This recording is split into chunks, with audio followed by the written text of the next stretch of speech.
We have another, it's become an iconic word now. I hate to use it. I've been associated with the Bhopal struggle for the last 13 years, and I'm ashamed to say that. In Bhopal, in 1984, there was a gas leak and a disaster caused by an American multinational company called Union Carbide. And that company, in its hurry to leave the country, left behind thousands of tons of toxic waste in the city of Bhopal. The gas leak itself killed about 25,000 people to date. But the water contamination, the second disaster, the second chemical disaster in Bhopal, which has been left unattended for the last 25 years, is claiming many, many more lives. Many, many thousands of children are being born with deformities, and the waste is still not being cleaned up. Water is still not being given. The people of Bhopal have walked 2 times, in 2006 and 2008, numerous protests, more than 1,500 protests, more than 100 hunger strikes, and several arrests. They walked 2 times to Delhi from Bhopal, which is 800 kilometers each. These are people with nothing. And they've chained themselves to the Prime Minister's house. They have lain dead outside the Prime Minister's office. Their children have been beaten up by the police, brutalized by them, and thrown into jail. The Prime Minister of ours, Dr. Manmohan Singh, has offered their promises on 2 different occasions, that is in 2006 and 2008, to make them go away from Delhi and stop being an embarrassment.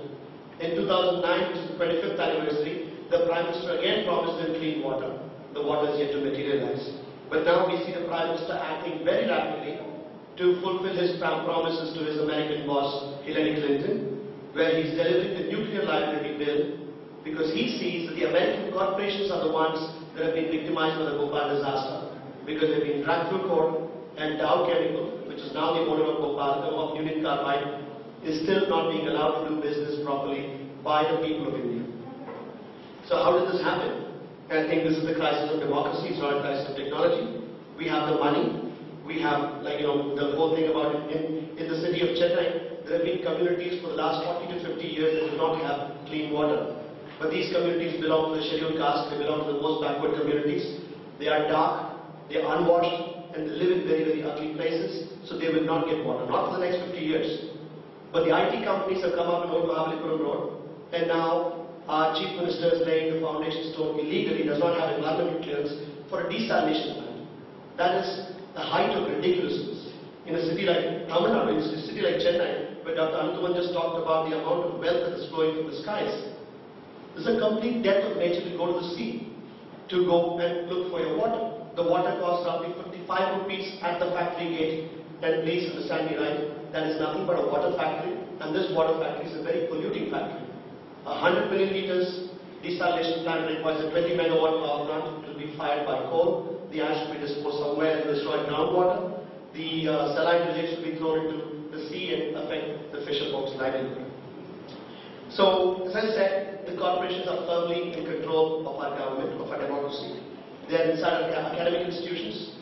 Dow Chemical, the butcher of Bhopal, is currently partnering with Anna University. They finance their Kurukshetra Techno Fest. And because of this, the Vice Chancellor and the Dean of Anna University refused to allow the Bhopal children to attend, to talk to the students in Anna University, to tell them about Bhopal, because all of a sudden now Bhopal has become a controversial topic. If a university can be bright, this is how it's done. So, we have again, I'm almost going to wrap up now. We're talking about Tamil Nadu and we're talking about Chennai, and we have a beautification scheme. This beautification scheme is very skin deep, because over here we have a culture that needs to be changed.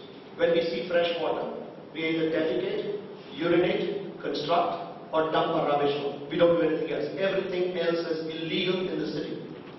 So tomorrow, this is World Water Day, tomorrow is 23rd, there is a public hearing conducted by Tamil Nadu Pollution Control Board for a proposal by the Corporation of Chennai to dump and to process garbage inside the Pallikarnai marshland. This is our largest freshwater rainwater harvesting system. This recharges the aquifers of South Chennai. It is idiotic to have dumped on it in the first place, but to continue dumping on it, we're having a bunch of people wasting their time, wasting their money, and calling a whole bunch of us to come and express our objections. I think it is extremely sad. So it is not about technology. We're also talking about cleaning up the Kuam. I don't think the Kuam will be cleaned up. I don't think the Kuam needs to be cleaned up. What needs to be cleaned up is our secretariat. What needs to be cleaned up is the parliament, and this doesn't require much money. It requires us to exercise and practice democracy, which I think we've forgotten the meaning of. The coup that we're talking about is a metaphorical coup actually runs through our democracy, and that's what needs to be cleaned up. Just one last comment is that if we try to fool ourselves saying that there is integrity, you look at IIT, I cannot go and get academic consultations because I don't have the money for it. People cannot do that. If I go to IIT and ask them for a consultation about Kepler's pollution, Kepler's Salman has a cricket ground, has paid for a cricket ground in IIT. How are they going to give me an opinion against it? If I want to go to them and ask them about how do I deal with my garbage, IIT is not potty trained. Their garbage goes to the same place as my garbage. If they're not potty trained, how are they going to teach me? So our engineers are learning the wrong things. I think we need to start with a different culture and a different kind of an education. And if people say that we still have honor and still have sensitivity, I would say after 25 years, there is still Bhopal. Thank you.